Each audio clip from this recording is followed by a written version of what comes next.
Alhamdulillah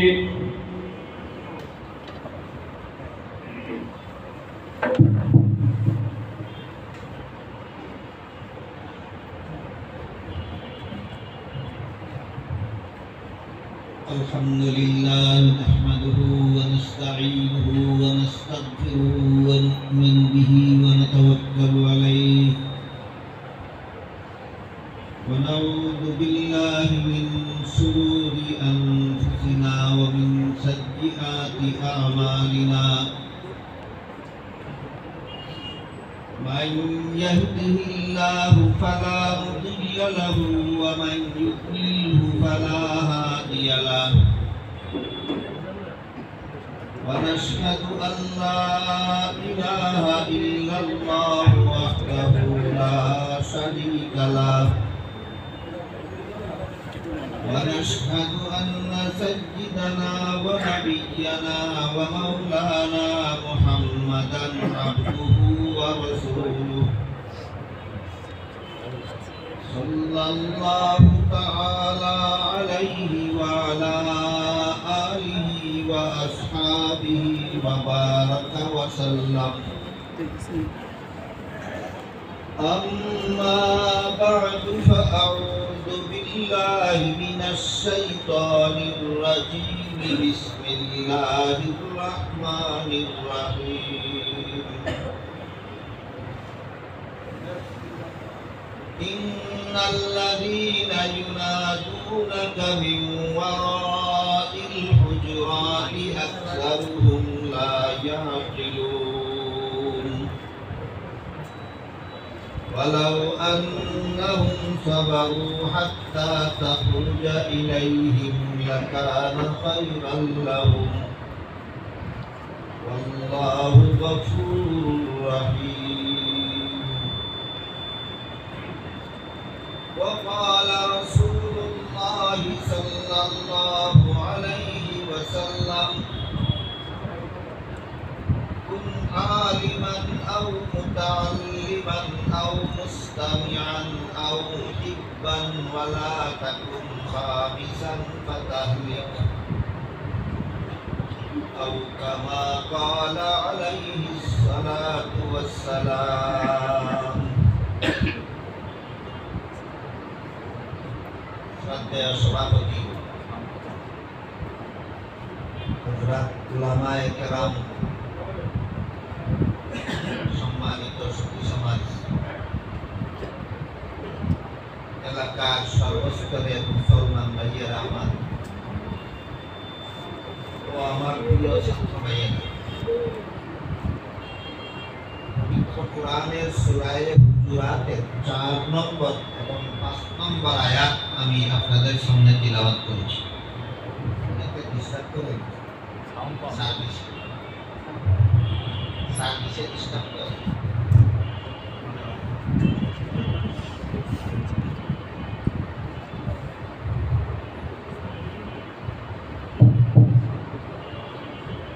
সূরা হুজুরাতের 4 নম্বর এবং 5 নম্বর আয়াত আমি আপনাদের সামনে তিলাওয়াত করেছি।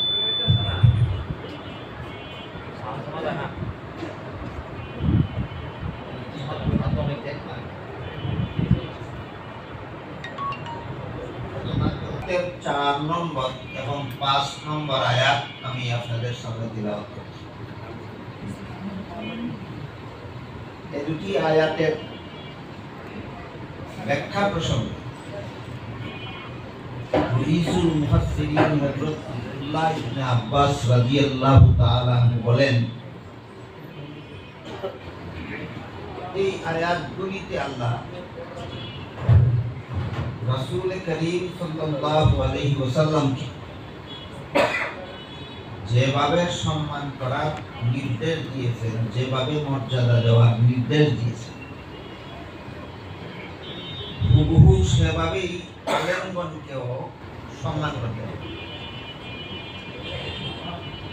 আয়াতগুলিতে আল্লাহ যেভাবে নির্দেশ দিয়েছেন রাসূলকে সম্মান করার জন্য, সেইভাবেই আলেমগণকেও সম্মান করতে হবে।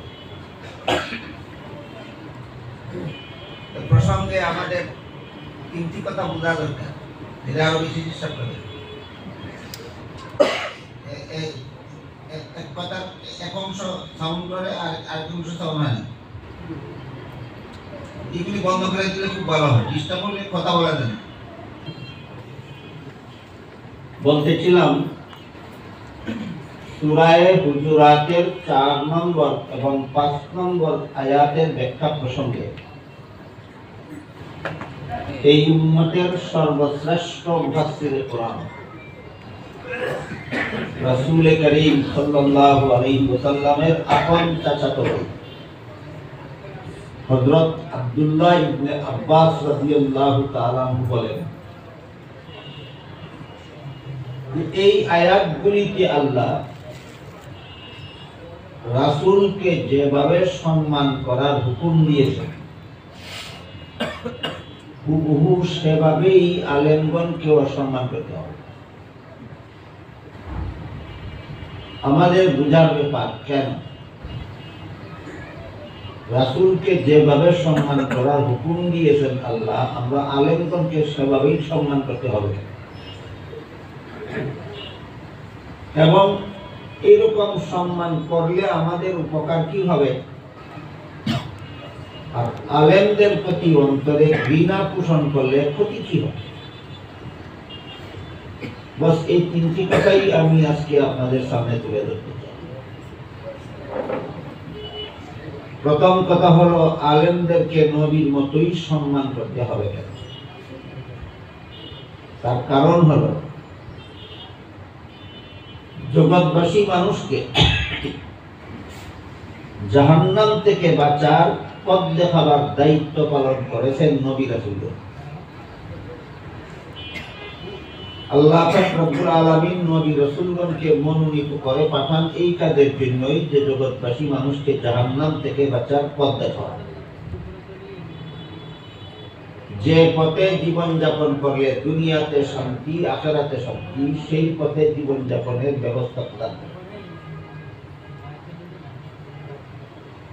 নবীগণ হযরত আদম আলাইহিস সালাম থেকে নিয়ে মুহাম্মদুর রাসূলুল্লাহ সাল্লাল্লাহু আলাইহি ওয়াসাল্লাম পর্যন্ত সমস্ত নবী রাসূলগণ আজীবন এ দায়িত্বই পালন করে গেছেন। কিন্তু আমাদের নবী যেহেতু শেষ নবী, এই নবীর পরে আল্লাহ আর কাউকে নবী বানাবেন না।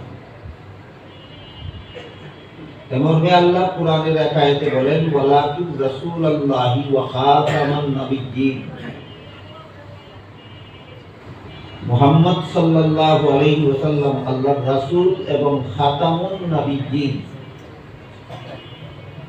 হাদিস শরীফে রাসূল বলেন, আনা খাতামুন নাবিয়্যিন লা নাবিয়্যা বাদি,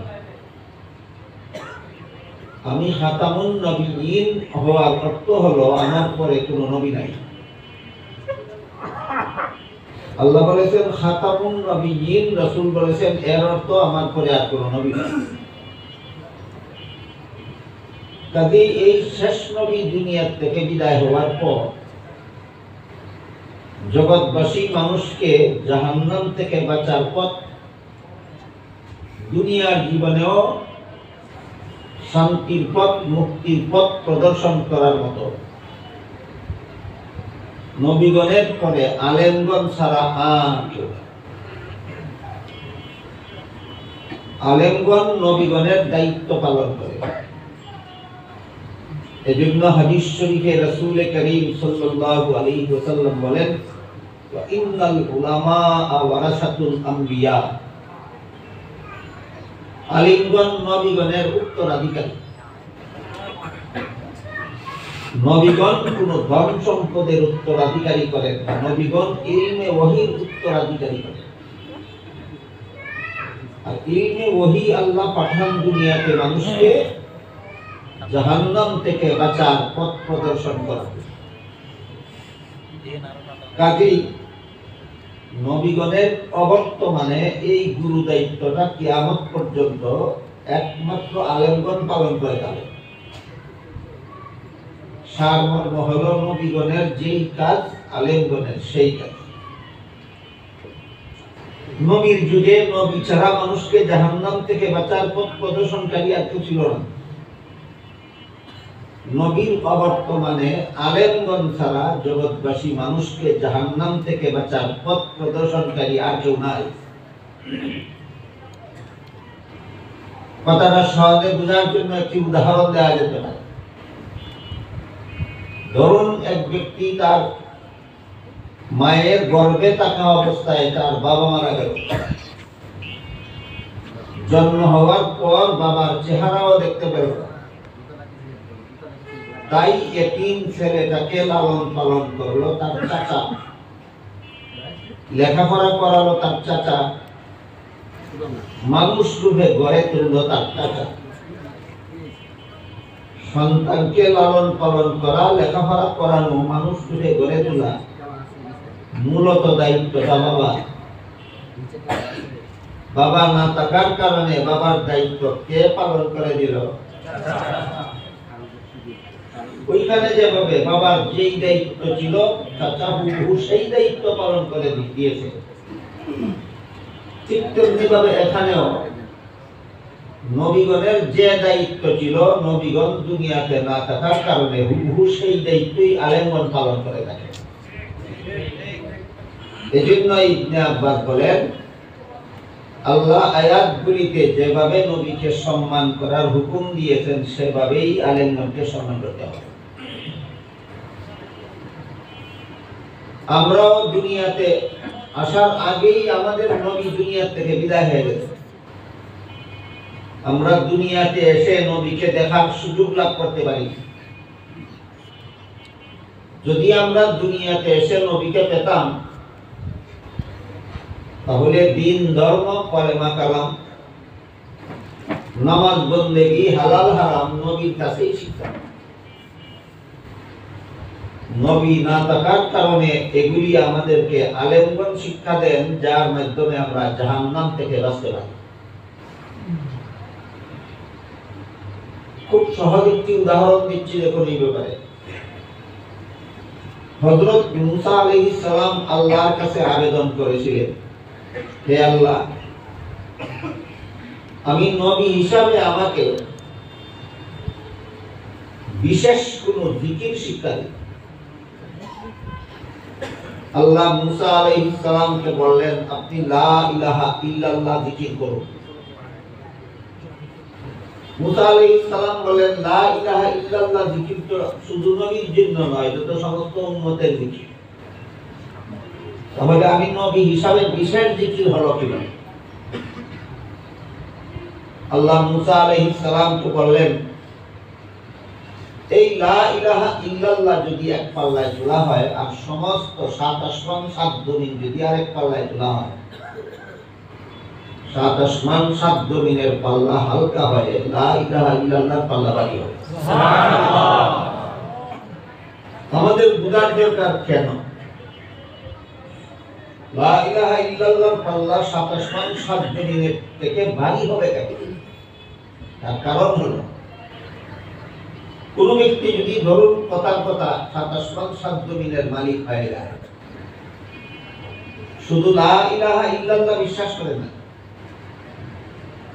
সে চিরকালের জন্য জাহান্নামী হবে। লা ইলাহা ইল্লাল্লাহ বিশ্বাস না করার কারণে। আর কোন ব্যক্তি যদি লা ইলাহা ইল্লাল্লাহ বিশ্বাস করে কিন্তু ৭ টাকারও মালিক না হয়, বিভিন্ন হাদিসে রাসূল বলেছেন যে লা ইলাহা ইল্লাল্লাহ বিশ্বাস করে সে কোনো না কোনো দিন জাহান্নাম থেকে মুক্তি পাবে। সুবহানাল্লাহ। লা ইলাহা ইল্লাল্লাহ বিশ্বাসকারী যদি আমলের ত্রুটিও থাকে,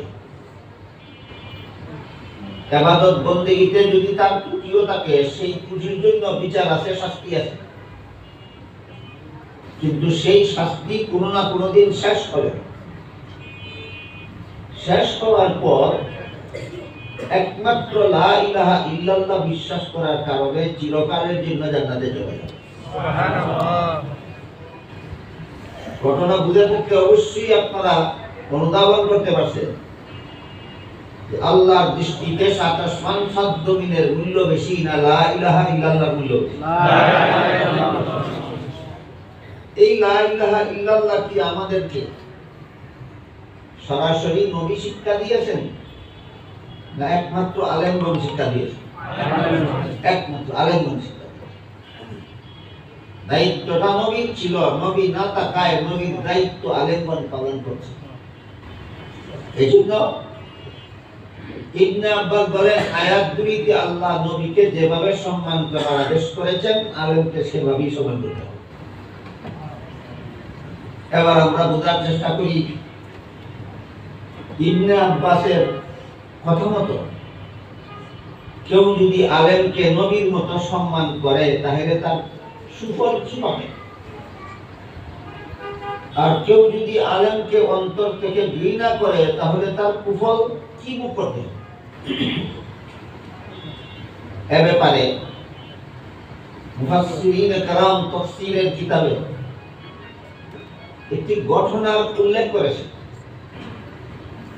ঘটনা হলো মিশরের রাজা ফেরাউন এবং তার স্ত্রী আসিয়া দশা। মিশরের আদিবাসীদের বংশের নাম ছিল কিপ্তি বংশ, আর বহিরাগত লোকেরা ছিল বনি ইসরাইলের বংশ। ফেরাউন তার দলবল নিয়ে বনি ইসরাইলের বংশের লোকদের উপর অবর্ণনীয় জুলুম অত্যাচার চালিয়েছে। এমত অবস্থায় একদিন ফেরাউনের দরবারে আলোচনা উত্থাপন করা হলো যে আমরা এই দেশের বাসিন্দারা বহিরাগত বনি ইসরাইলদের উপর যে জুলুম অত্যাচার চালাচ্ছে, কোন সময় যদি আল্লাহ তাদের বংশে নবী পাঠিয়ে দেন, নবীর বিরুদ্ধে কেউ অত্যাচার করবে দূরের কথা, নবীর বিরুদ্ধে কেউ কোন রকমের আন্দোলন করেও বিজয়ী হতে পারবে, যুদ্ধ করেও পারবে না। কাজেই সেই দিন তো আমাদের সমস্ত জুলুম অত্যাচারের বিচার দুনিয়াতেই হয়ে যাবে। এই বংশে যদি আল্লাহ কোন নবী পাঠিয়ে দেন, তখন আমাদের সকল অত্যাচারের প্রতিশোধ হয়ে যাবে কড়ায় গন্ডায়। এর থেকে আমাদের আত্মরক্ষার উপায়। প্রস্তাবটা গুরুত্বপূর্ণ হওয়ায় ফেরাউন এই প্রস্তাবের জবাবে বলল যে আমি আজ থেকে আইন জারি করে দিচ্ছি দেশে যেন বনি ইসরাইলের বংশে নবী জন্ম হওয়ার সম্ভাবনাই না থাকে। কারণ আল্লাহর একটা স্থায়ী নিয়ম হলো, আল্লাহ মানুষের হেদায়েতের জন্য মানুষ নবী পাঠান এবং মানুষের মধ্যে পুরুষকে নবী পাঠান। মানুষ নবী, পুরুষ নবী। মানুষের জন্য আল্লাহ কোন ফেরেশতাকে কোন সময় নবী বানাননি, কোন জিনকে কোন সময় নবী বানাননি। আর মানুষের জন্য আল্লাহ কোন সময় কোন মহিলাকে নবী বানাননি। কাজে আল্লাহর যেহেতু একটা স্থায়ী নিয়ম আছে, বনি ইসরাইলের কোন মহিলাকে আল্লাহ নবী বানাবেন না, বানালেও তাদের কোন না কোন পুরুষকে বানাবেন। এই জন্য আমি আজ থেকেই সারা দেশে আইন জারি করে দিলাম, সারা দেশে বিচরণ করবে আমার নিয়োজিত জান্নাত বাহিনী। এরা যখনই সংবাদ পাবে বনি ইসরাইলের কোন পরিবারে কোন ছেলে জন্মগ্রহণ করেছে, সাথে সাথে মায়ের কোল থেকে কেড়ে নিয়ে সেই ছেলেটাকে হত্যা করে দেবে। কাজেই বনি ইসরাইলের বংশে কোন ছেলে জন্ম হলে প্রসূতি মায়ের কোল থেকে যদি তাকে হত্যা করে ফেলা হয়, তাহলে তো আর নবী হওয়ারও সম্ভাবনা নাই, আমাদের জুলুম অত্যাচারের প্রতিশোধ নেওয়ারও কোনো সম্ভাবনা নেই। ফেরাউনের কথা মতোই দেশে আইন জারি করে দেওয়া। বনি ইসরাইলের বংশে কোনো ছেলে জন্ম হলে সাথে সাথে তার জল্লাদ বাহিনী ছেলের মায়ের কোল থেকে কেড়ে নিয়ে তাকে হত্যা করে দেয়। এভাবে চলে গেল দীর্ঘদিন পরে ফেরাউনের দরবারে আরেক নতুন সমস্যা নিয়ে আলোচনা।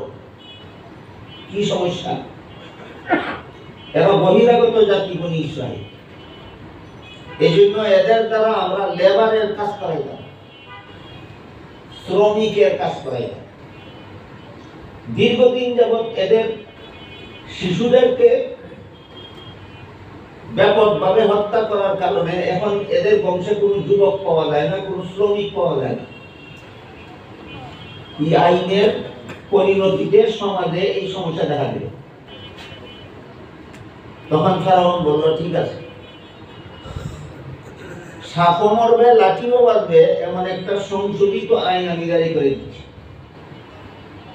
এবার ফেরাউন নিজের আইনকে নিজেই সংশোধন করল। বলল, এখন থেকে বনি ইসরাইলের বংশে যে সমস্ত ছেলে জন্মগ্রহণ করবে,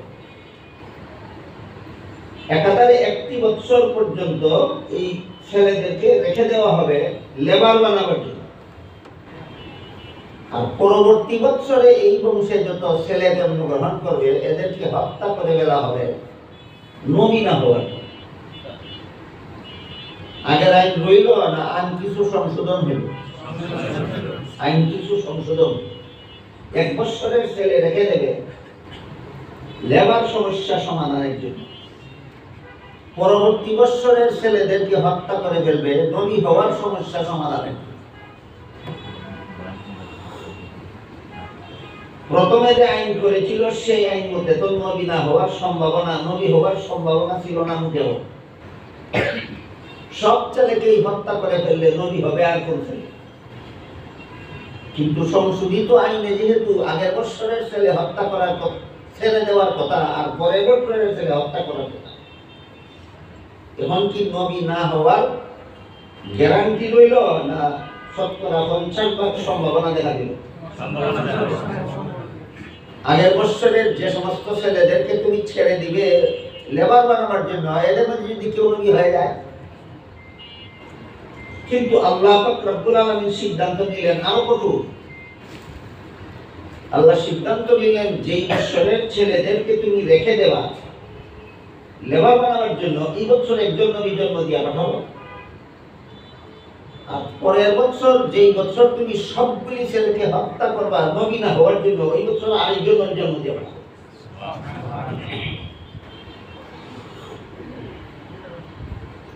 ফেরাউনের ব্যবস্থা আর আল্লাহর ব্যবস্থা সেম সেম না, কিছু ব্যতিক্রম আছে?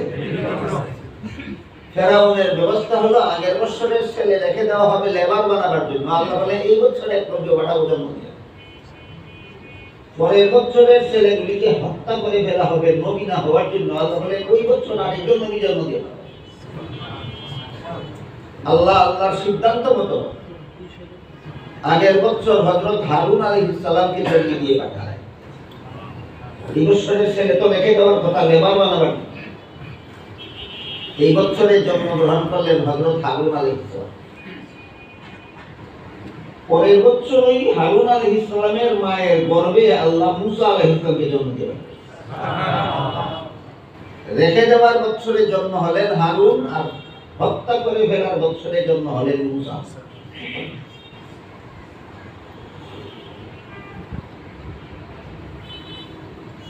হযরত মুসা আলাইহিস সালাম যখন মায়ের গর্ভে, তখন মুসা আলাইহিস সালামের গর্ভবতী মা চিন্তায় বিভোর, এটা তো হত্যা করে ফেলার বছর, আমার গর্ভের সন্তানটা যদি ছেলে হয় তাহলে সাথে সাথে ভূমিষ্ঠ হওয়ার সাথে সাথে ফেরাউনের জন্নাতবাহী আমার কোল থেকে কেড়ে নিয়ে আমার শুদ্ধ প্রসূত সন্তানটাকে আমার চোখের সামনে হত্যা করে ফেলে, কেমন করে বরদাস্ত করে?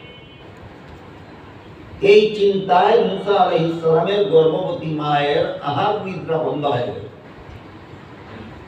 যদি ছেলে হয় তাহলে হত্যা করে দেবে, এই চিন্তায় আল্লাহ পাক রব্বুল আলামিন মুসা আলাইহিস সালামের মাকে এক প্রকারের ওহীর মধ্যে, ওহী 2 প্রকারের আছে। এক প্রকারের ওহী শুধু নবীগণের কাছে আসে, আরেক প্রকারের ওহী আল্লাহ যখন যার কাছে ইচ্ছা করেন বিশেষ কোনো দরকারে তখন তার কাছেও পাঠান।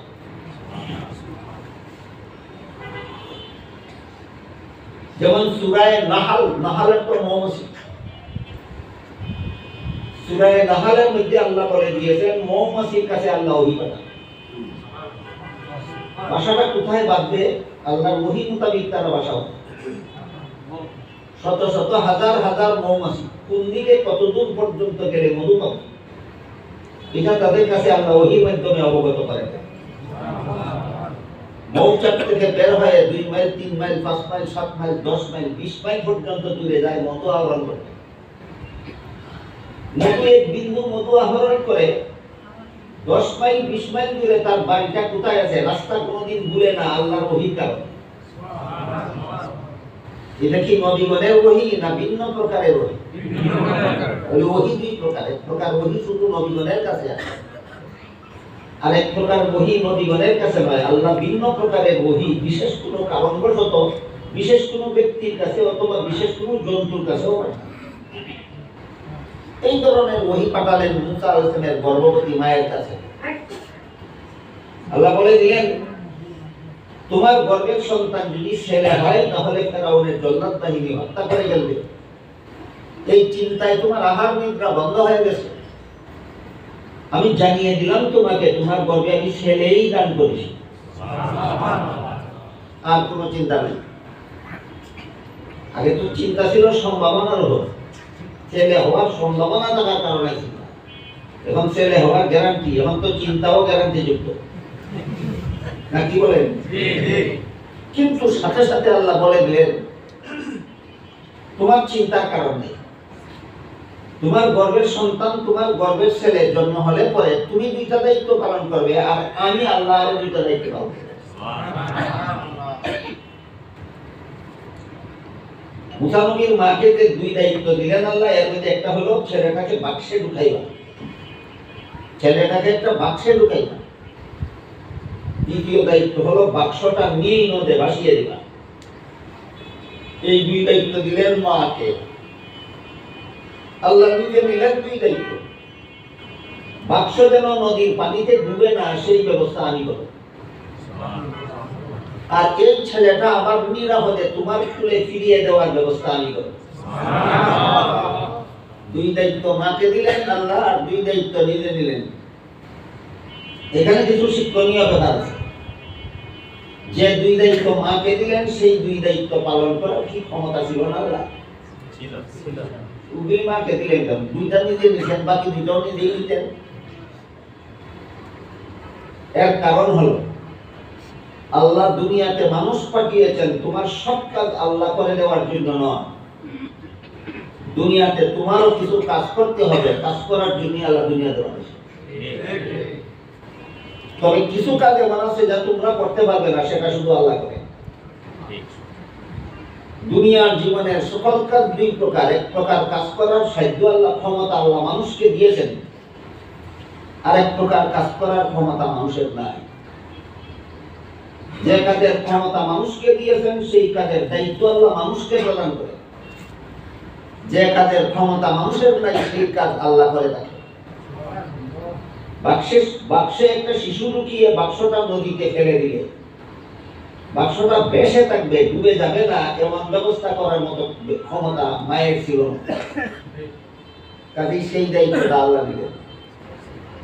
এই বাক্সের ভিতরে ঢুকানো শিশুটা আবার নিরাপদে মায়ের কুলে ফিরে আসবে, এমন ব্যবস্থা করার ক্ষমতা তখন মায়ের ছিল না। এই জন্য দায়িত্বটা আল্লাহ দিলেন। কাজেই কেউ যদি মনে করে যে আমার এই দুনিয়াতে কোনো কিছু করার নাই, আমার যা কিছু করার আছে সবকিছু আল্লাহ করে দেবেন, তাহলে এটা হলো বৈরাগ্যবাদ। তুমি দুনিয়াতে এসেছো, তোমার কিছু করার নাই, তুমি দুনিয়াতে আসলা কেন? তোমার তো কোনো কিছু না করার জন্য আল্লাহ দুনিয়াতে পাঠাননি, কিছু না কিছু করার জন্য পাঠিয়েছে। কাজে কেউ যদি মনে করে দুনিয়াতে আমার কিছু করার নাই, সে বৈরাগী। হাদিস শরীফে রাসূল বলেছেন, লা রাহবানিয়াতা ফিল ইসলাম, ইসলাম ধর্মে বৈরাগ্যবাদ নাই। তুমি হাত পা গুটিয়ে বসে থাকবে আর তোমার সব কাজ আল্লাহ করে দেবে, এমন ব্যবস্থা ইসলামে নেই।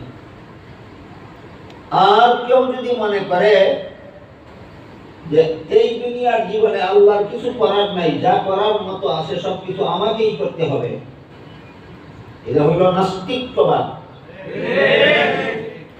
আর যারা মনে করে আল্লাহর কাজ আল্লাহ করবে, আমার কাজ আমাকেই করতে হবে, এটা হলো ইসলাম।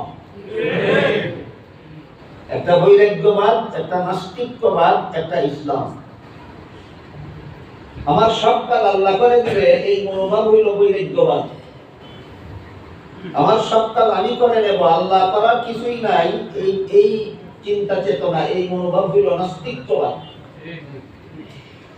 আর আল্লাহর কাজ আল্লাহ করবে, আমার কাজ আমাকেই করতে হবে, এটা হলো ইসলাম। এটা শিক্ষা দেওয়ার জন্য আল্লাহ মুসা আলাইহিস মাকে দিলেন 2 দায়িত্ব, নিজে নিলেন 2 দায়িত্ব। বুঝে থাকলে বলুন তো, আল্লাহ মুসা নবীর মাকে বৈরাগ্যবাদ শিক্ষা দিলেন? নাস্তিকবাদ শিক্ষা দিলেন? না, ইসলাম শিক্ষা দিলেন। আমাদেরও তো ইসলাম শিক্ষা করা দরকার। শুধু ঘটনা শুনলে তো হলো না, আমার তো ঘটনার থেকে আমাদের কিছু শিক্ষা নেওয়া দরকার। আমরা যারা ইসলাম ধর্মে বিশ্বাসী, আমরা যেন বৈরাগী না হই, আমরা যেন নাস্তিক না হই, আমরা যেন ইসলামের আদর্শে আদর্শবান। সন্তান ভূমিষ্ঠ হওয়ার পরে মুসা নবীর মা শিশুকে বাক্সে ঢুকালেন, নদীতে ভাসিয়ে দিলেন। এবার নদীর পানিকে আল্লাহ আদেশ করলেন, এই বাক্স ডুবতে দিবে না, ভাসিয়ে নিয়ে যাও। এবং নদীর পানিকে আদেশ দিলেন, ফেরাউনের ঘাটে নিয়ে লাগাও। ফেরাউনের ঘাটে লাগাতে আদেশ দিলেন কেন? আল্লাহ জগৎবাসীকে দেখাবেন রাকে আল্লাহ মানে কে। এইটা দেখাবার জন্য পানিকে আদেশ দিলেন, ফেরাউনের ঘাটে নিয়ে লাগাও। পানি আল্লাহর হুকুমে বাক্স ভাসিয়ে নিয়ে গেল, ফেরাউনের ঘাটে লাগালো। ফেরাউনের বিবি আসিয়ার কিছু বান্দি দাসী তখন নদীর ঘাটে ধোয়া মুছার কাজ করতেছিল। এরা বাক্সটা পেয়ে নদীর ঘাটেই খুলতে চাইল। আল্লাহ পাক রব্বুল আলামিন এমত অবস্থায় একটা দাসীর মাথায় একটা বুদ্ধি জুগিয়ে দিল। কি বুদ্ধি? দাসীটা অন্যান্য বান্দি দাসীকে বলল যে দেখো, এটা একটা বাক্স, এর ভিতরে টাকা পয়সা থাকতে পারে, ধন সম্পদও থাকতে পারে, কত কিছুই থাকতে পারে। আমরা ফেরাউনের বিবি আসিয়ার বান্দি দাসী, আমরা যদি নদীর ঘাটেই বাক্সটা খুলি আর খোলার পরে যদি এটার ভিতরে কোনো টাকা পয়সা পাই, রাজবাড়ির লোকেরা বলবো বান্দি দাসীর দল নদীর ঘাটে বাক্স পাইছিস, সেখানেই বাক্স খুলেছিস, না জানি ওইখানেই কত টাকা চুরি করেছিস। আমরা চুরি না করেও চুরির অপবাদ নিতে যাবো কেন? বাক্সটা এখানে খুলবই না, বিবি আসিয়ার সামনে নিয়ে খুলব। এই বান্দির বুদ্ধি সকল বান্দির মাথায় ঠেকল। সমস্ত বান্দিরা পরামর্শ ক্রমে বাক্সটা নদীর ঘাটে না খুলে বিবি আসিয়ার সামনে খোলার সিদ্ধান্ত। বান্দিরা এই বাক্স নিয়ে ফেরাউনের বিবি আসিয়ার সামনে যখন খুললো, খোলার পরে দেখলো এটার ভিতরে কোনো টাকা পয়সা, ধন সম্পদ, সোনা রূপা এগুলি কিচ্ছু নাই। একটা লাওয়ারিশ একটা শিশু আছে, লাওয়ারিশ। কে তার বাবা, কে তার মা, কোথায় তার বাড়িঘর, কেউ জানে না। এই আশ্চর্য খবর মিশর শহরে যখন ছড়িয়ে পড়ল, জল্লাদ বাহিনী শোনা মাত্রই চুরি চাকু নিয়ে হাজির হয়ে গেল। বলল, নিশ্চয়ই এটা বনি ইসরাইলের সন্তান, আমাদের হাত থেকে বাঁচাবার জন্য নদীতে ফেলে দিয়েছিল। এক্ষুনি আমাদের সুপর্দ করো, আমরা এক্ষুনি ছেলেটাকে হত্যা করে দেব। তখন ফেরাউনের জল্লাদ বাহিনীকে বিবি আসিয়া বলেছিলেন, তোমাদেরকে হত্যা করতে দেব না, এই ছেলেটাকে আমার মহব্বত লাগে, আমি লালন পালন করব। এখান থেকে মুফাসসিরিনে কেরাম তাফসীরের কিতাবে লিখেছেন, এই যে বিবি আসিয়া একটা কথা বলে, আমার মহব্বত লাগে। এই মহব্বত লাগাটা আল্লাহর কাছে এত পছন্দ নেই। এই মহব্বত লাগে বলার কারণে আল্লাহ বিবি আসিয়াকে এত বড় ঈমানের দৌলত দান করলেন যে মরণের সময় বিবি আসিয়া তার জান্নাতের ঠিকানা দেখে দেখে হাসতে হাসতে বলে। এখান থেকে মুফাসসিরিনে কেরাম ইবনে আব্বাসের রেফারেন্স দিয়া বলেন, আগেই বলা হয়েছে নবীগণের বেলায় যেই কথা, আলেমগণের বেলায় সেই কথা। নবীকে মহব্বত করলে যেমন ভাবে ঈমান নিয়ে মরণের কারণ হয়, নবীর অবর্তমানে যারা নবীর দায়িত্ব পালন করবেন তাদেরকে মহব্বত করলেও মরণকালে ঈমান নিয়ে মরণ নসিব হয়। এর জ্বলন্ত প্রমাণ বিবি আসিয়ার কথা। মাত্র একটা কথা বলেছিল, আমার মহব্বত লাগে, আমি লালন পালন।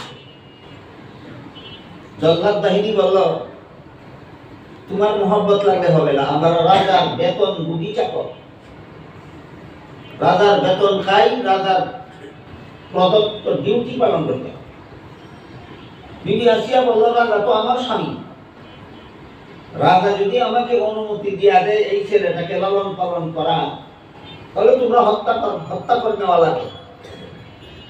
বিবি আসিয়া জল্লাদ বাহিনী বলল, ঠিক আছে, রাজা যদি অনুমতি দিয়া দেয় তাহলে আমরা হত্যা করবো না, কিন্তু আমরা দাঁড়িয়ে থাকা অবস্থায় আপনি রাজাকে জিজ্ঞেস করুন আপনাকে অনুমতি দিল কিনা, যদি দেয় তাহলে ছেড়ে চলে যাব, আর না দিলে কিন্তু আমরা হত্যা করেই ফেলবো।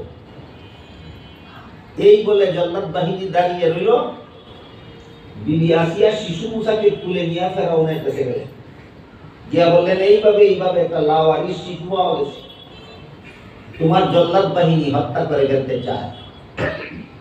আমি বলেছি আমার মহব্বত লাগে, আমি লালন পালন করবো, তোমার অনুমতি ছাড়া তারা মানে না।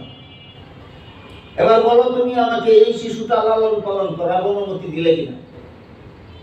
ফেরাউন বলে, এই আসিয়া, তোমার মহব্বত লাগতে পারে, আমার মহব্বত লাগে। এই যে বলছিল আমার মহব্বত লাগে, একটা কথার কারণে মরণ পর্যন্ত ফেরাউনের ঈমান নসিব হয়। ঠিক তেমনি ভাবে ইবনে আব্বাসের কথা মতো আলেমদের প্রতি যাদের অন্তরে মহব্বত নেই, আলেমদের প্রতি যাদের অন্তরে ঘৃণা থাকে, এরা দুনিয়ার জীবনে যত সৎ কাজ, যত নেক আমল, যত ভালো কাজ করুক না কেন, মরণের সময় ফেরাউনের মতো বেঈমান হয়ে মরতে হবে।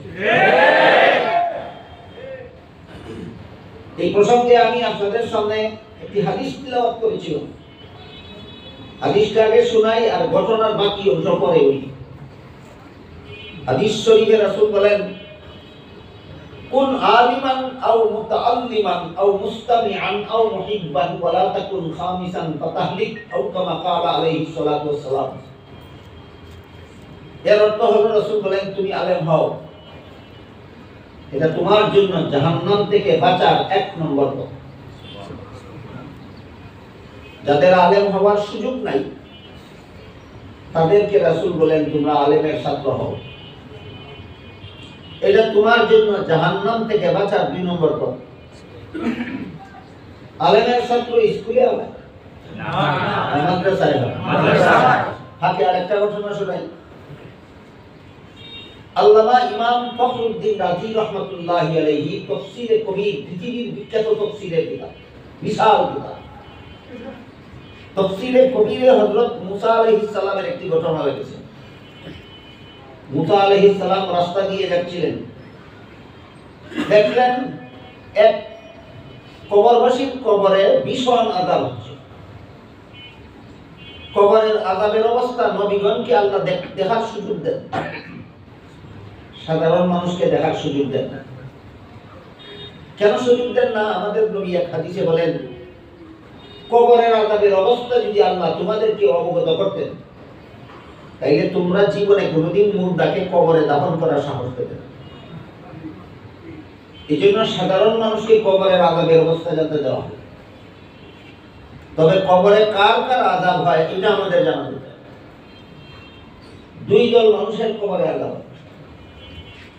একদল হলো বেদিন কাফির, যারা আল্লাহর দ্বীনে বিশ্বাসী নয়, যারা ইসলাম ধর্মে বিশ্বাসী নয়, এদের কবরে কিয়ামত পর্যন্ত অনবরত আযাব হতে থাকে। এদের কবরের আযাবের বিবরণ দিয়ে হাদিস শরীফে আল্লাহ রাসূল বলেন, এদের গায়ের মধ্যে জাহান্নামের আগুনের পোশাক পরিয়ে দেওয়া হয়, এদের কবরের সাথে জাহান্নামের দরজা কেটে দেওয়া হয়, যেন কিয়ামত পর্যন্ত এই কবরে থেকে থেকেই জাহান্নামের শাস্তি করতে থাকে। এক হাদিসে রাসূল করিম সাল্লাল্লাহু আলাইহি ওয়াসাল্লাম বলেন,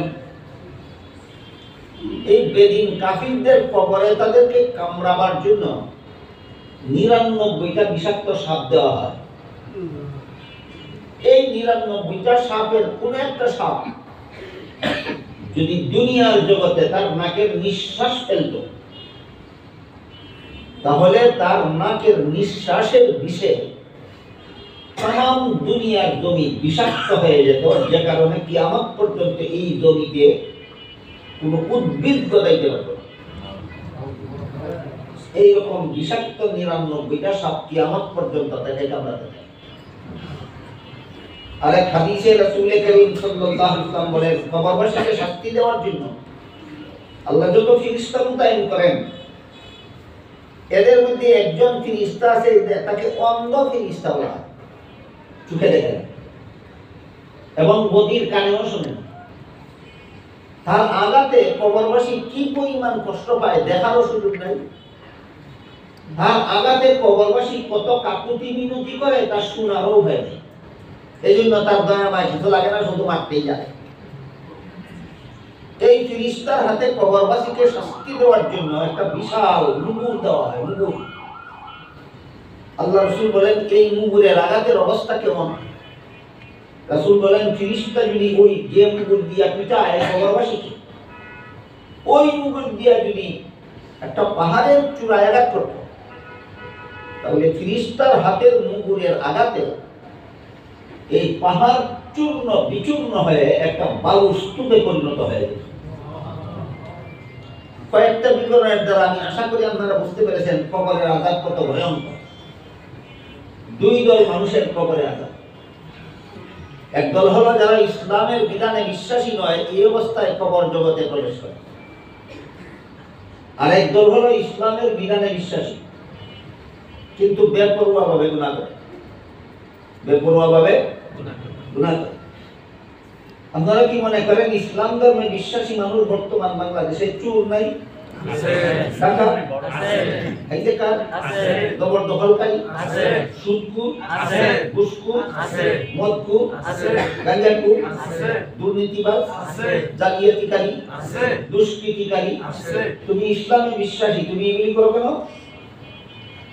ইসলামে তো এই সমস্ত কাজ নিষিদ্ধ। যে সমস্ত মানুষ আলেমদের বিরুদ্ধে দুশ্মনী করে, এটা একটা বোঝার মতো ব্যাপার। কেন এত বড় হিতাকাঙ্ক্ষী তোমার জন্য আলেম? সত্যিকারের আলেম দ্বারা তারা সারা জীবন ভর তোমাকে জাহান্নাম থেকে বাঁচার সাধনায় লিপ্ত থাকে। সত্যিকারের আলেম তোমাকে জাহান্নাম থেকে বাঁচাবার জন্য সারা জীবন ভর সাধনায় লিপ্ত থাকে। সেই আলেমের বিরুদ্ধে তোমার দুশ্মনীর কারণটা কি? কারণ হলো আলেম এই কথাগুলি বলে, চুরি করা গুনাহ, গুনাহ করলে জাহান্নামে শাস্তি ভোগ করতে হবে। ডাকাতি করা গুনাহ, গুনাহ করলে জাহান্নামে শাস্তি ভোগ করতে হবে। সুদ খাওয়া গুনার কাজ, এটা করলে জাহান্নামে শাস্তি ভোগ করতে হবে। ঘুষ খাওয়া গুনার কাজ, এটা করলে জাহান্নামে শাস্তি ভোগ করতে হবে। দুর্নীতি গুনার কাজ, জালিয়াতি গুনার কাজ, এইগুলি করলে জাহান্নামে শাস্তি ভোগ করতে হবে। এই কথাগুলি যখন আলেমরা বলে, তখন চুরেরা দেখে এই মৌলবীরা আমাদের পেশার পথে বাধা। ডাকাতেরা দেখে এই মৌলবীরা আমাদের আসল কাজের পথে বাধা। সুদখোরেরা দেখে মৌলবীরা আমাদের কাজে বাধা। ঘুষখোরেরা দেখে মৌলবীরা আমাদের কাজে বাধা। গাঁজাখোরেরা দেখে এই মৌলবীর দল আমাদের কাজে বাধা। দুর্নীতিকারীরা, দুর্নীতিবাদেরা দেখে এই মৌলবীরাই বাধা, আমাদের আর কোনো বাধা নেই। জালিয়াতিকারীরা দেখে মৌলবীরাই আমাদের আসল কাজে বাধা, আর কোনো বাধা নাই। এই জন্য যত দুর্নীতিবাদ, যত জালিয়াতিকারী, যত দুষ্কৃতিকারী, যত সুদখোর, যত ঘুষখোর, যত মদখোর, যত গাঁজাখোর, সবগুলি আলেমদের বিরুদ্ধে শুরু করে। খুব ভালো রকম আমাদের জানা থাকা দরকার যে আলেমরা এত বড় হিতাকাঙ্ক্ষী মানব জাতির জন্য, নবীগণের মতো সারা জীবন ভর এদেরকে জাহান্নাম থেকে বাঁচার সাধনায় ব্যয় করেন, এদের বিরুদ্ধে কত দল মানুষ দুশ্মনী করে এবং কেন? বিষয়টাকে আমি ক্লিয়ার করতে পারলাম? এদের বিরুদ্ধে দুশ্মনী করার কারণ, সত্যিকারের আলেম কোনো হারামকে হালাল বলতে পারে না। সত্যিকারের আলেম কোনো হারামকে হালাল বলতে পারে না। আর হারাম পেশাদার জীবিকা নির্বাহের উপায়, প্রত্যেকটা মৌলবীর কথা তার পেশায় বাধা। এই জন্য এই সমস্ত হারাম পেশাকুরেরা আলেমদের বিরুদ্ধে দুশ্মনী করে। যাই হোক, বলতেছিলাম দুই দল মানুষের কবরে আযাব হয়। একদল যেদিন কাফির, যারা ইসলামের বিধানে বিশ্বাসী নয়, আর একদল ইসলামের বিধানে বিশ্বাসী হওয়া সত্ত্বেও হারাম পথকেই যারা নিজেদের জীবন পথ হিসাবে অবলম্বন করে নিয়েছে। হারাম পথ, চুরির পথ, ডাকাতির পথ, সন্ত্রাসের পথ, খুন খারাপির পথ, জিনা বিচারের পথ, সুদ খাওয়ার পথ, ঘুষ খাওয়ার পথ, সবগুলি হারাম পথ। হারাম পথকেই যারা নিজেদের জীবনের চলার পথ হিসাবে বেছে নিয়েছে, এই সমস্ত গুনাহগার মুসলমানের কবরেও আযাব হয়। আপনারা যদি মনে করেন আমাদের কবরে আযাব না হোক, তাহলে শুধু ইসলামের বিধানে বিশ্বাসী হয়ে বসে থাকলেই চলবে না, হারাম পথ পরিহার করতে হবে। হারাম কাজ না করলে কবরে ঢোকা মাত্রই টের পেয়ে যাবেন, ঢোকা মাত্রই টের পেয়ে যাবেন। মুসা নবী রাস্তা দিয়ে যাচ্ছিলেন, তাফসীরে কবীরের কথা, দেখলেন এক মুসলমান কবরবাসীর আযাব হচ্ছে। এই কবরবাসী কাফির ছিল না, মুসলমান ছিল। তারপর মুসা নবী তার কাছে চলে গেলেন, কিছুক্ষণ পরে সেই পথে আবার ফিরে আসলেন। ফিরার পথে দেখলেন তার কবরের আযাব বন্ধ হয়ে গেছে, সে সুখে শান্তিতে। মুসা আলাইহিস সালাম কবরবাসীকে জিজ্ঞাসা করলেন, আমি যাওয়ার পথে দেখে গেলাম তোমার কবরে আযাব হচ্ছে, ফিরার পথে দেখলাম আযাব বন্ধ, তোমার কবরের আযাব বন্ধ হলো কিভাবে বলো তো? কবরবাসী মুসা আলাইহিস সালামকে বলল, ওগো আল্লাহর নবী, আমি যখন দুনিয়ার থেকে বিদায় হয়ে এসেছিলাম, ইন্তেকাল করেছিলাম, তখন আমার স্ত্রীকে গর্ভবতী রেখে এসেছিলাম। আমার ইন্তেকালের কিছুদিন পর আমার গর্ভবতী স্ত্রীর গর্ভ থেকে একটা ছেলে সন্তান জন্ম হয়। সেই ছেলেটা আজকে লেখাপড়া করার যোগ্য হয়েছে। তার মা আমার এই এতিম ছেলেটাকে মাদ্রাসায় ভর্তি করে দিয়েছে। আজকে মাদ্রাসায় ভর্তি হইলে কার ছাত্র হয়? আলেমের ছাত্র। এবং তার শিক্ষক তাকে আজকে মাদ্রাসার প্রথম সবক শিক্ষা দিয়েছে। মাদ্রাসার প্রথম পাঠ, এটা আমরা সবসময় মনে রাখতে পারি যে মাদ্রাসার প্রথম পাঠটা কি। মাদ্রাসার প্রথম পাঠ হলো বিসমিল্লাহির রহমানির রহিম। মাদ্রাসার প্রথম পাঠ বিসমিল্লাহির রহমানির রহিম। আমি আল্লাহর নামে পড়া শুরু করেছি। এই কথাটাই আল্লাহ সর্বপ্রথম যেদিন নবীর কাছে কুরআন নাযিল করেছিলেন, সেই দিন বলেছিলেন, ইকরা বিসমি রাব্বিকাল্লাযী খালাক। আপনার সেই রবের নামে পড়ুন যিনি সৃষ্টি করেছেন, অর্থাৎ সৃষ্টিকর্তা আল্লাহর নামে পড়ুন। আল্লাহর নামে পড়ার হুকুম দিয়েছে। ঘটনা অনেক লম্বা। জিবরিল এসেছিলেন, নবীকে বলেছিলেন ইকরা, ইকরা তো পড়ুন। নবী পড়েননি। নবী বলেছেন মা আনা বিকারিইন, আমি পড়ুয়া নই। জিবরিল আবার বললেন ইকরা, পড়ুন। নবী পড়েননি। নবী বলেন আমি পড়ুয়া নই। তারপরে জিবরিল রাসূলকে আলিঙ্গন করে বলেন ইকরা বিসমি রাব্বিকাল্লাযী খালাক, সৃষ্টিকর্তা আল্লাহর নামে পড়ুন। তখন নবী পড়া শুরু করেছেন। সুবহানাল্লাহ। এর কারণ, একাধিক কারণ বর্ণিত হয়েছে হাদিসের ব্যাখ্যায়। এই কারণগুলির মধ্যে একটা কারণ, যতক্ষণ পর্যন্ত জিবরিল বলেছেন পড়ুন, ততক্ষণ পর্যন্ত নবী পড়েননি কেন? যখন বলেছেন আল্লাহর নামে পড়ুন, তখন পড়া শুরু করলেন কেন? কারণ জগতের সব পড়াই মানুষ হওয়ার পড়া নয়। একমাত্র আল্লাহর নামে পড়ার দ্বারা মানুষ হওয়া যায়। একমাত্র আল্লাহর নামে পড়ার দ্বারা মানুষ হয়। এই কথাটা আপনাদেরকে সবিস্তারে বোঝাবার মতো সময় আমার হাতে নাই। একটু আবার দিচ্ছি, শুধু শুধু। আমার জানা মতো বর্তমান দুনিয়াতে যত ইহুদি খ্রিস্টানের দেশ আছে, ওই সমস্ত দেশে লেখাপড়ার অবস্থা অত্যন্ত উন্নত মানের। 6 বছর বয়সে বাচ্চাদেরকে স্কুলে ভর্তি করাতেই হয়। 17 বছর বয়স পর্যন্ত অনবরত লেখাপড়া চালাতেই হয়। কোনো পিতামাতা যদি এর ভিতরে কোনো সন্তানের লেখাপড়া বন্ধ করে, তাহলে সরকার পিতামাতাকে জেলখানায় বন্দী করে রেখে সরকার নিজ দায়িত্বে সন্তানকে লালন পালন করে এবং লেখাপড়া করে। অবস্থা বুঝে থাকে বলুন, তাদের দেশের লেখাপড়ার অবস্থা আমাদের দেশের থেকে নিম্নমানের না উন্নত মানের? লেখাপড়ার অবস্থা এত উন্নত মানের, কিন্তু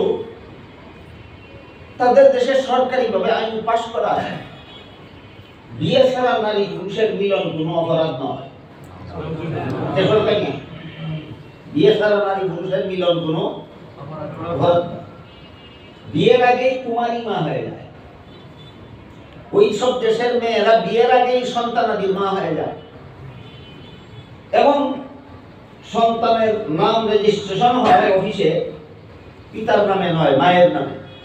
তার কারণ এই সন্তানের মা আগের রাত এক রাত্রি যাপন করেছিল একটা পুরুষের সাথে, তাদের দেশের আইনে এটা বৈধ। আরেক রাত্রি যাপন করেছিল আরেকটা পুরুষের সাথে, আরেক রাত্রি যাপন করেছিল আরেকটা পুরুষের সাথে। কোন পুরুষের সাথে রাত্রি যাপন করার কারণে তার পেটে বাচ্চা আসলো সে নিজেই জানে না। বাপের নামে কিভাবে হবে রেজিস্ট্রেশন? মায়ের নামে হয়। অবস্থা বুঝে থাকে বলুন, তাদের দেশের সন্তান ওই মানুষের মতোই জন্ম হয় না কুকুর শিকাল বিড়ালের মতো জন্ম হয়। শিক্ষা ব্যবস্থার উন্নতির অভাবে না মাদ্রাসা শিক্ষার অভাবে, আল্লাহর নামে পড়ার অভাবে। আল্লাহর নামে যারা পড়ে এদের সন্তান কুকুরের মতো জন্ম হয় না, মানুষের মতোই জন্ম হয়। আল্লাহর নাম ছাড়া যারা পড়ে এদের সন্তান এইভাবে কুকুর শিয়ালের মতো মানুষের সন্তান জন্ম হয়। সুতরাং যতক্ষণ পর্যন্ত জিবরিল বলছেন পড়ুন, ততক্ষণ পর্যন্ত নবী বলেননি। যখন বলেছেন আল্লাহর নামে পড়ুন, তখন পড়া শুরু করেছেন। গানে হেরার এই ঘটনার মধ্যেও কি আমাদের শিখার মতো কিছু আছে? যে গ্রুপ পড়ার দ্বারা মানুষ হওয়া যায় না, একমাত্র আল্লাহর নামে পড়ার দ্বারা মানুষ হয়। আমার অন্তরে যদি আল্লাহর দরবারে শেষ বিচারের দিন কি জবাব দেব, এই ভয় যদি থাকে, একটা ভয় আমাকে সকল প্রকার অসৎ কাজ থেকে ফিরাবে। শেষ বিচারের দিন আল্লাহর কাছে কি জবাব দেব, এই ভয় যার অন্তরে নাই, সে যত বড় শিক্ষিত হবে তত বড় দুর্নীতিবাজ হতে বাধ্য। যত বড় শিক্ষিত হবে দুর্নীতিবাজ হতে। এজন্য আমাদের মনে রাখা দরকার যে মাদ্রাসার পড়ার প্রথম সবকটা কি? আল্লাহর নামে পড়া শুরু। কবরবাসী মুসা নবীকে বলল, যখন আমার এই তিন বাচ্চা মাদ্রাসার উস্তাদের মুখে শুনে বিসমিল্লাহির রহমানির রহিম পড়াইছে, তখনই আল্লাহ আমার কবরের আযাবের ফেরেশতাকে নিষেধ করে দিয়েছেন, বলেছেন আযাব বন্ধ করো। ফেরেশতা জিজ্ঞাসা করলো আল্লাহকে, কেন? আল্লাহ বলেন, তার এই তিন বাচ্চা আমাকে রহমান বলেছে, আমাকে রহিম বলেছে, আমাকে দয়াল বলেছে, আমাকে মেহেরবান বলেছে। তার এই তিন বাচ্চাটা আমাকে দয়াল বলতেছে, আমাকে মেহেরবান বলতেছে, আমাকে রহমান রহিম বলতেছে। তারপরে যদি আমি তার কবরে আযাব দেই, তাহলে আমি রহিম রইলাম কোথায়, রহমান রইলাম কোথায়? মাদ্রাসার ছাত্রের প্রথম সবকের কারণে গুনাহগার বাপের কবরে আযাব বন্ধ হয়। এজন্য হাদিস শরীফে রাসূল করিম সাল্লাল্লাহু আলাইহি ওয়াসাল্লাম বলেন, কুন আলিমান আও মুতাআল্লিমান, হয়তো আলিম হও আর না হয় আলিমের ছাত্র হও। আলিমের ছাত্র হওয়া কতটুকু ক্ষতিকর সন্তান থেকে আপনাদের? আলিমের ছাত্র হওয়া কতটুকু ক্ষতিকর? না বিরাট উপকারী। রাসূল বলেন, হয়তো আলেম হও, আলেম হওয়ার সুযোগ যাদের নাই, তোমরা আলেমের ছাত্র হও, এটা তোমার জন্য জাহান্নাম থেকে বাঁচার 2 নম্বর পথ। আলেমের ছাত্র হওয়ার সুযোগ যাদের নাই, রাসূল বলেন তোমরা আলেমের কথা মনোযোগে শোনো, লঙ্ঘন করে চলার জন্য, পালনের জন্য। বলেন তো, কারো কোন কথা মনোযোগে শোনার আদেশ কখন হয়? পালনের জন্য। সারমর্ম হলো আলেমের কথা মতো। তুমি সংসারের কাজ করবে, সংসারের কোন কাজ কিভাবে করলে হালাল হয়, কিভাবে করলে হারাম হয় তুমি জানো না, একমাত্র আলেম জানে। কাজেই সংসারের কাজ যদি হালাল উপায়ে করতে চাও, আলেমকে জিজ্ঞাসা করে করো। আর হারাম উপায়ে করতে চাইলে কবরের আযাবের কথা স্মরণ করো, জাহান্নামের কথা স্মরণ করো। কাজেই সংসার যদি জাহান্নাম থেকে বাঁচতে চাও, কবরের আযাব থেকে বাঁচতে চাও, তাহলে সংসারের কাজ করতে হলো আলেমকে জিজ্ঞাসা করে করো। কারণ কোন কাজ হালাল কোন কাজ হারাম এটা তুমি জানো না, একমাত্র আলেমরা জানে। আর যদি তুমি ধর্মের কাজ করতে চাও, উযু করবা, কিভাবে করলে শুদ্ধ হয়, কিভাবে করলে ভুল হয়, আলেম ছাড়া কোনো ফল নিতে জানে না, আলেমকে জিজ্ঞাসা করে উযু করো। নামাজ পড়বা, কিভাবে নামাজ পড়লে শুদ্ধ হয়, কিভাবে নামাজ পড়লে ভুল হয়, এটা আর কেউ জানে না, একমাত্র আলেমরা জানে। এই জন্য রাসূল বলেন, তুমি সংসারের কাজ করো অথবা ধর্মের কাজ করো, আলেমকে জিজ্ঞাসা করে করো। এটা তোমার জন্য জাহান্নাম থেকে বাঁচার 3 নম্বর পথ। এরপরে রাসূল বলেন, তোমার যদি আলেম হওয়ার সুযোগ না থাকে, আলেমের ছাত্র হওয়ারও সুযোগ না থাকে, আলেমকে জিজ্ঞাসা করার মতো সুযোগ না থাকে। জিজ্ঞাসা করার সুযোগ থাকে না কিভাবে? ধরুন এক ব্যক্তি আজীবনের জন্য জেলখানায় বন্দী হয়ে গেল, আজকের পত্রিকায় না কোন দিনের পত্রিকায় দেখলাম, ওই ইহুদি খ্রিস্টানের দেশের একটা হাসপাতাল কর্মী, হাসপাতাল মর্গে যত মহিলাদের লাশ নেওয়া হইল, এই সমস্ত মহিলাদের লাশের সাথে অপকর্ম করে আজীবনের জন্য জেলখানায় বন্দী হয়েছে। একটা বড় জানোয়ার হইলে হাসপাতাল মর্গে প্রেরিত মহিলাদের লাশের সাথে অপকর্ম করতে পারে।